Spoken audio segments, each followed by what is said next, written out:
माझे नाव अजय आहे. मी इंजिनिअरिंगची शिक्षण घेण्यासाठी पुण्यातील एका अतिशय चांगल्या कॉलेजमध्ये प्रवेश मिळवला होता. पण माझ्या घरची परिस्थिती सामान्य असल्याने कॉलेजची फी आणि हॉस्टेलचा खर्च त्यांना उचलणे जमत नव्हते. त्यामुळे कॉलेजच्या अगदी जवळ एक छोटीशी खोली मी आणि माझ्या 2 मित्रांनी भाड्याने घेतली. आमच्या त्या खोलीचे भाडे महिन्याला फक्त 2,000 रुपये होते.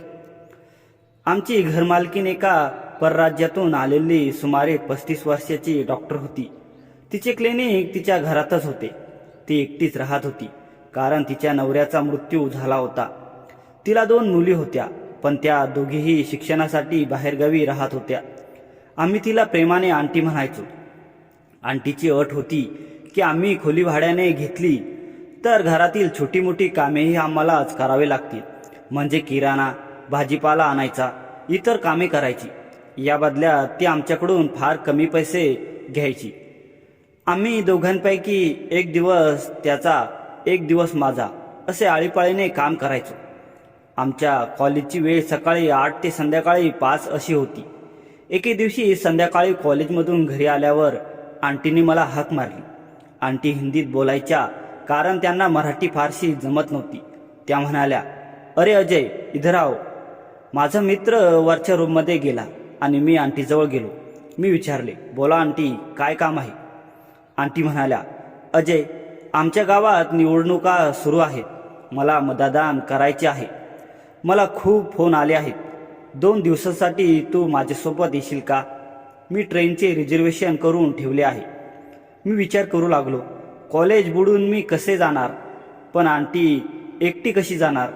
तिच्यासोबत रस्त्यात काही झाले तर? थंडीही खूप होती. 2 दिवसांची तर गोष्ट होती. मतदान झाल्यावर लगेच परत यायचे. पूर्ण विचार करून मी हो म्हणालो. मी विचारले, "ठीक आहे, कधी निघायचे आहे?" आंटी म्हणाल्या, "उद्या संध्याकाळी.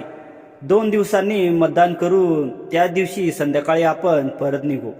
दुसऱ्या दिवशी संध्याकाळी मी पाण्याचा जार घेण्यासाठी खाली गेलो.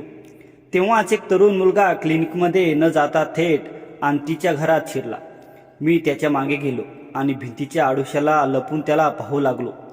तो मुलगा कपाटावर ठेवलेली धुतलेली कपडे बॅगमध्ये भरत होता. त्याने आंटीच्या काही आतील कपड्यांचाही स्पर्श केला. थोड्या वेळाने तो ती कपडे घेऊन बाहेर पडला. मी घरात शिरलो. घरात कोणीच नव्हते.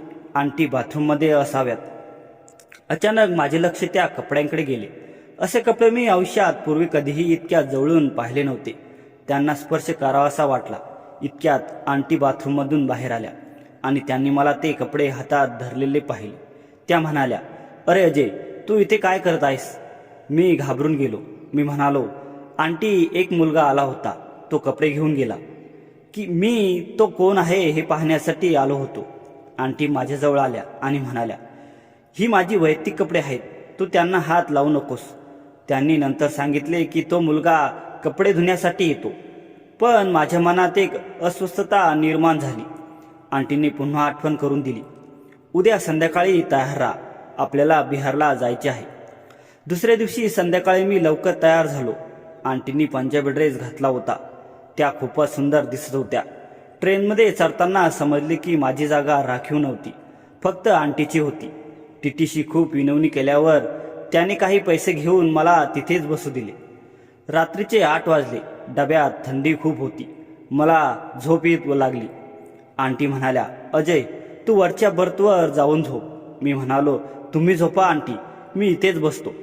थोड्या वेळाने आंटी वरच्या बर्थवर झोपल्या. रात्री 1 वाजता आंटी उठल्या. त्यांनी मला खाली गुंडाळलेल्या बेडशीटवर झोपलेले पाहिले.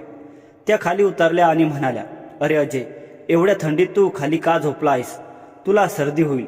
वर ये, माझ्यासोबत झोप." मी म्हणालो, "पण एकाच बर्थवर दोघे कशी झोपणार?" त्या म्हणाल्या, "आपण समायोजन करून घेऊ, पण तू खाली झोपू नकोस." मी वर गेलो. डोक्याला पाय करून आम्ही एकाच चादरीखाली झोपलो. पण माझी झोप उडाली होती. एक सुंदर आंटीबरोबर पहिल्यांदाच इतक्या जवळ झोपलो होतो. रात्रभर मी जागीच राहिलो. सकाळी 10 वाजता आम्ही पटना रेल्वे स्टेशनवर पोहोचलो. आंटीचा पुतण्या गाडी घेऊन आला होता. आम्ही गावी पोहोचलो. एसीमध्ये बसल्यामुळे माझे अंग कणकण करू लागले. नाक जाम झाले होते, डोके जड झाले होते, सर्दी झाल्यासारखे वाटत होते. घरात आल्यावर मला खूप शिंक येऊ लागल्या. आंटी म्हणाल्या, तुला खूप सर्दी झाली आहे, थोडी विश्रांती घे. मी पलंगावर पडून राहिलो. आंटी फ्रेश होण्यासाठी बाथरूममध्ये गेल्या. मी हॉलमध्ये आलो तेव्हा अचानक मला गाण्याचा मोठा आवाज ऐकू आला. मी डोळे चोळून पाहिले तर आंटी अर्धवट ओल्या अवस्थेत फक्त टॉवेल गुंडाळून बाहेर उभ्या होत्या. त्यांच्या केसांतून पाण्याचे थेंब टपकत होते. मी असे दृश्य आयुष्यात पहिल्यांदाच पाहत होतो. त्यांनी टॉवेल बाजूला करून आतील कपडे घातले आणि मग एक सुंदर साडी नेसली. मी लगेच पलंगावर जाऊन झोपण्याचे नाटक केले. आंटी मला बघायला आल्या तेव्हा मी डोळे मिटून पडलो होतो. त्या म्हणाल्या, अजय, तुझी प्रकृती खूप खराब आहे. मी मतदान करून येते, मग तुला इस्पितळात नेते. मी म्हणालो, गरज नाही, घरीच काही दवा असेल तर दे, पण आता तुम्ही मतदान करून या. आंटी मतदान करून परत आल्या. त्यांनी मला एक गोळी दिली आणि म्हणाल्या, सर्दीची गोळी आहे. मी ती घेतली. अर्ध्या तासात माझ्या शरीरात एक वेगळाच बदल जाणवू लागला. अंगाला ऊर्जा आल्यासारखे वाटू लागले. पण लगेचच माझी अवस्था विचित्र झाली. शरीर तापू लागले. मी घाबरलो. मी आंटीला विचारले, आंटी, ही कोणती गोळी दिलीस? आंटी माझी अवस्था पाहून चकित झाल्या. ज्या गोळीचे रॅपर उघडून कचऱ्यात टाकले होते ते त्यांनी बाहेर काढले. ते पाहून त्या थक्क झाल्या. ती गोळी सर्दीची नव्हती तर पावरची होती. आता मी स्वतःला कसा सांभाळू हे कळेना. मी उशी पोटाशी लावून बेडरूममध्ये जाऊन झोपलो. आंटी मला म्हणाल्या, माझ्या पुतण्याने चुकून वेगळीच गोळी आणून दिली असावी. रात्री जेवण झाल्यावर मी सोफ्यावर झोपायचा प्रयत्न केला. 12 वाजता मला कोणीतरी पायाला स्पर्श केल्यासारखे वाटले. मी उठून बसलो. अंधारात मी पाहिले तर आंटी लाल पारदर्शक धाग्यात माझ्याजवळ बसल्या होत्या. मी विचारले, आंटी, एवढ्या रात्री इकडे कशाला? त्या म्हणाल्या, माझ्यामुळे तुला त्रास झाला. तुझी ती समस्या मला दूर करावी असे वाटले. पुढे त्या म्हणाल्या, मी खूप दिवसांपासून प्रेमासाठी तळमळत होते. माझा नवरा मला सोडून गेल्यापासून मी एकटी आहे.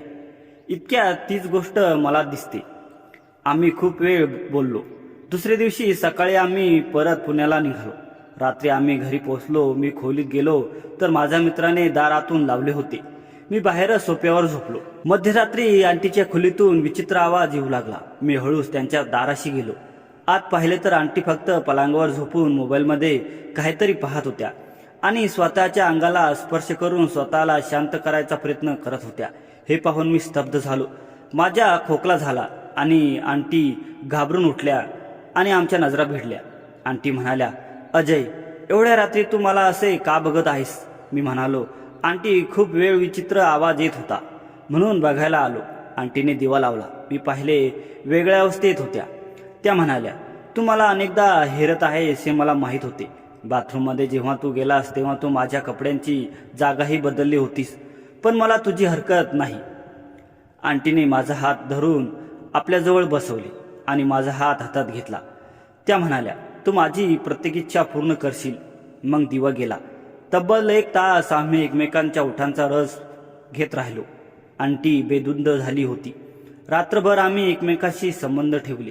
यानंतर आमचे दैनंदिन जीवन बदलले. मी कॉलेजमधून आल्यानंतर सर्वप्रथम आंटीच्या क्लिनिकमध्ये जात असे. तिथे दार लावून आम्ही प्रेम करायचो. आंटी घराची कामे आता माझ्या मित्राला सांगू लागली. मी आंटीच्या मदतीसाठी घरातील कामे पाहू लागलो. जेव्हा वेळ मिळेल तेव्हा आम्ही एकमेकांसोबत असायचो. काही वर्षे असे गेले. या सगळ्यांची जाणीव माझ्या मित्राला कधीच झाली नाही. शिक्षणानंतर माझा मित्र ती खोली सोडून दुसरीकडे गेला, पण मी अजूनही आंटीच्या घरात राहिलो. मी तिच्यावर जीवापाड प्रेम करू लागलो होतो. तिला सोडायची माझी अजिबात इच्छा नव्हती.